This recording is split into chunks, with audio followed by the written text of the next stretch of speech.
welcome back to another video, and if you're new here, welcome to my channel. So I'm assuming that a lot of you are here after seeing my part 1, which is how to send money through Western Union, because as discussed in that video, I am going to be making this part 2, which is how to receive money through Western Union, and part 3 is coming soon, which is how to make a payment through Western Union. Now, I split it up in 3 different videos just because I felt like it would be easier for you guys to understand. The videos weren't going to be as lengthy, and I thought it would just be like quicker for you guys to really get a grip on what it is that you have to do as a customer service associate, because Western Union is very, very important for you to understand when working at Publix, when being an agent, because you're dealing with big amounts of money. It's a money service, and at Publix, if you're a customer service associate, this is what you're being paid to do, so make sure you know what you're doing. So let's go ahead and get right into it. I don't want to mumble too much, so before I get started though, make sure you like, comment, and subscribe, because we're on a road to 5K. I cannot believe it, guys. 5K already. You know, just a few weeks ago I was like, road to 1K. So road to 5K, guys. We just reached 2,000. You guys are the best, and I love you guys for real. Now let's go ahead and get started. So like I said, part 1 covered everything on how to send money, so I'm not going to really cover any of that in today's video, but I will be covering how to receive money.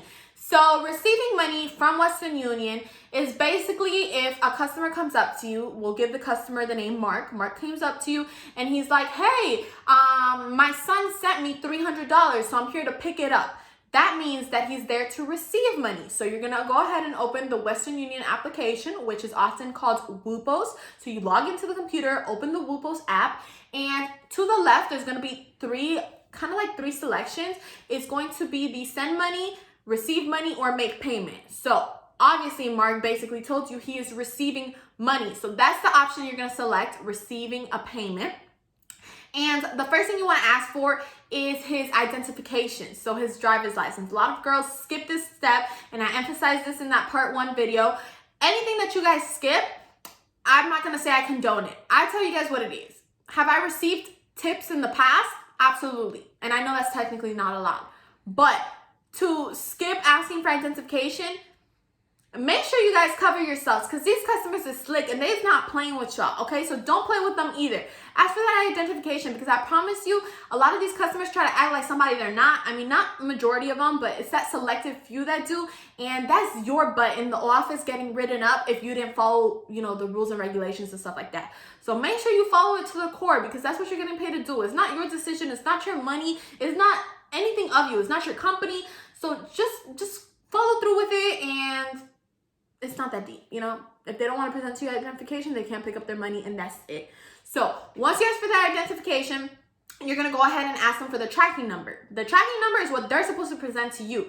The tracking number is what usually when someone sends money, that's the number we give them. So technically, if I wanted to send y'all money, okay, after I finish paying for the $200 that I'm going to send you guys, I get a tracking number. So if I want y'all to receive that money, I got to give you the tracking number, okay? And then you have to give the person who's helping you out in Western Union or in Publix or wherever it is that you're gonna pick up this money, that tracking number. So you're gonna ask them for the number, and they're gonna give it to you. You're gonna go ahead and put it in the system. If the tracking number obviously is legit, then the option is gonna pop up where it's going to tell you the person who sent the money, for how much, like the whole information on how the transaction played out. You know, who sent it, how much they sent it for, from where, stuff like that. Ask open-ended questions. This is such a big one. Don't be like, oh, so you're Ralph and your son Max sent it from Texas for $200, and the customer just looks at you and is like, yeah. Anybody can say yeah. You have to be like, all right, sir, obviously you have his identification, so you know his name, so you can check that with the system yourself. You don't have to ask him, but you have to ask him who sent you the money. If he says Sierra sent me the money, obviously you know it's fake, because it's like, it says Max in the system. When it's wrong like that, you could be like, I don't have a Sierra here. Kind of like giving them a one more try type situation. But if they get it wrong again, I don't know, bro. Because if you don't know who's sending you the money, are you really the person who's supposed to be receiving the money? Now, you're also entitled to ask them, how much is this person sending you? they're supposed to have all this information if the tracking number was truly sent to them. So don't feel like you're asking too much, and don't feel intimidated. And I always say this, you guys are more than welcome to ask me any type of questions. I always get back to my comment section on YouTube quicker than I do on my social media, but your managers are also there to help you. So don't be hesitant to ask them anything, because it's better to ask them than to commit the actual mistake and then get in trouble for that mistake. So make sure you ask them for how much. If the customer is like, they're supposed to be sending me $10 and you see $200, you can be like, I don't have $10, you know, kind of like giving them a second chance. And that's you being nice, because really you could be like, nah, this information doesn't match what's in the system, you know. So if everything does match though, then you're going to go ahead and select the payout option. Payout means that you're going to be paying out the customer the money that whoever it is sent him. And that's assuming that he got all the information in the system correct.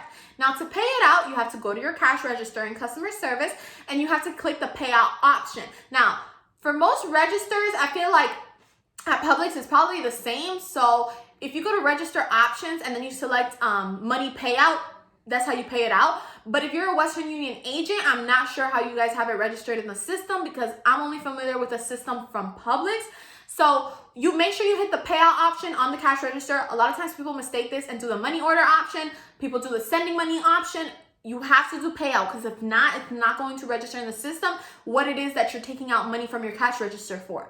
So once you hit payout, then you're just literally going to put the amount that the system says. So if someone sent your customer $200, that's what you're going to put in your cash register, and your till is going to open. You're going to take out $200, close your till, give it to the customer, have them sign. This is such a big one, guys.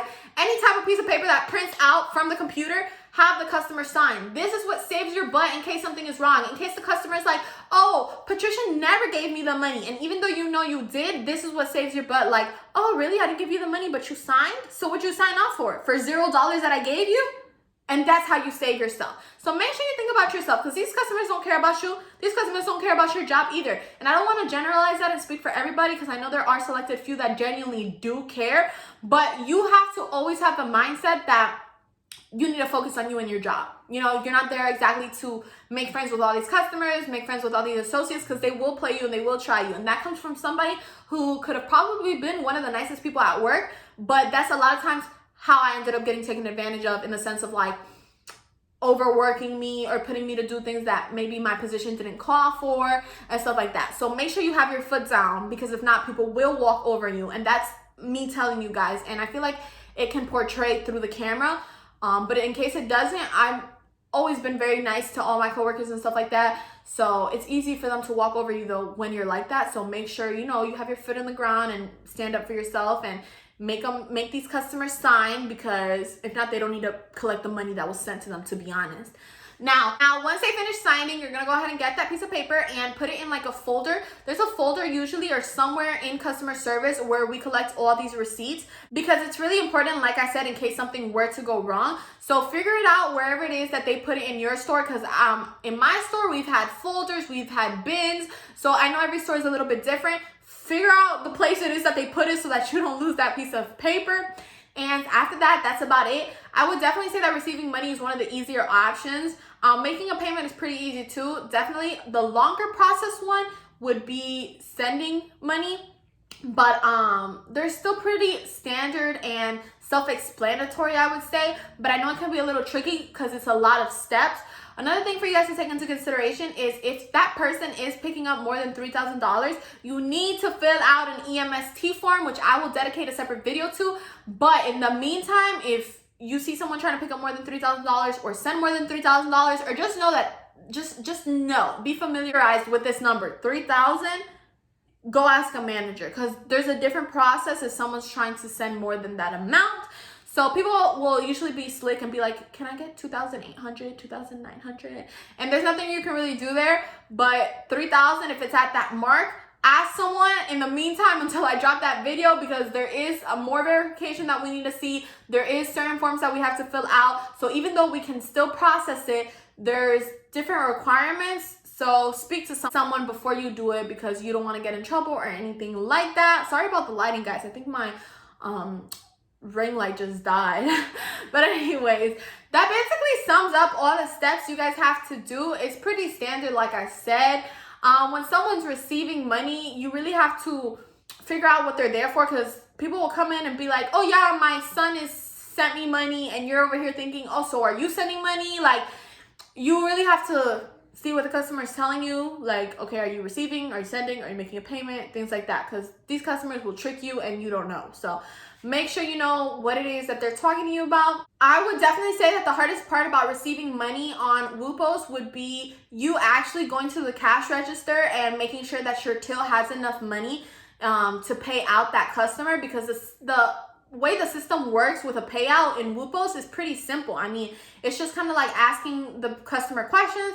The customer usually gets it right. Okay, perfect. You can pay out the amount. The amount is under $3,000, so you're chilling. But it's really about you going to your cash register and selecting the right option, which would be payout, and then making sure that there's enough money in your till. Because if you select, yes, there's enough money in my till, without checking, and all of a sudden, you know, you processed $2,000 and your till only had $1,000, where are you going to get the $1,000 from? Then you got to call the person in the back office.